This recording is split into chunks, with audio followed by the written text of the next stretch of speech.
What else could you say is a transformational event? Certainly the 844. So that 844, which we saw coming in the early 1980s after the McKay Commission, after Moy had actually approved the discontinuation of Form 5 and 6 and the beginning of lower secondary, the 4 years at university, that whole transformation.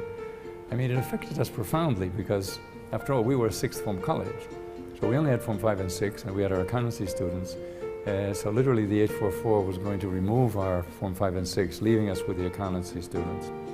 I'd like to pay tribute here to former President Daniel Arab Moy, because he came to our 25th anniversary celebrations in 1986. Well, in 1986, the A-level was discontinuing. In 1989, we had introduced Form 1 because we saw that Form 5 and 6 was being phased out so that we would have a secondary division. And in 1986, I hosted President Moy, sat next to him after the ceremony. He gave a wonderful speech. And I said, Mr. President, we need land because we now have CPA accountants who are mature people. We had begun our evening classes. We have CPA accountants studying together with Form 1 to 4 on the same campus. And it was really through his intervention that he asked the Lands Department to get land for us, that we were given the very site here in Madaraka where you are now interviewing me. So that was a gift from the Kenya government so that we could move the accountancy school here, and that left what is now the Form 1 to 4 secondary school, Strathmore School over in Lamington. The final transformation, if you want to go on to that, is the one to university. I had been teaching, in fact I moved from teaching Form 5 and 6, I moved to teach at the University of Nairobi.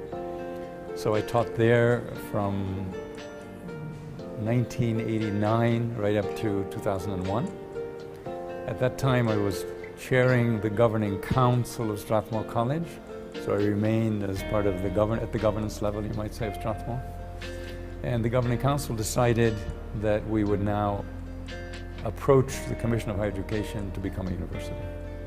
That was in 2000, the year 2000. We've always been asking ourselves, what does Kenya need us to do? What can we, in other words, we're demand driven. We're not saying we're going to do this and one thing that was a need that was evident and emerging was IT. So we began an IT center here in 1982. Very beginnings of IT. And then we introduced IT courses with the accountancy courses in the 1990s. So when we went to the Higher Commission, the Commission of Higher Education, to discuss what degrees would we introduce, they gave us very good advice. Just introduce those degrees where you have some expertise, which was in commerce, business, finance, and in IT. So we just introduced the 2 degrees, Bachelor of Commerce, but we introduced a very unique IT degree, which was what has now come to be called the Business Information Technology degree. And that was started here. So we were the first university to introduce that course. Now it's become a very popular course.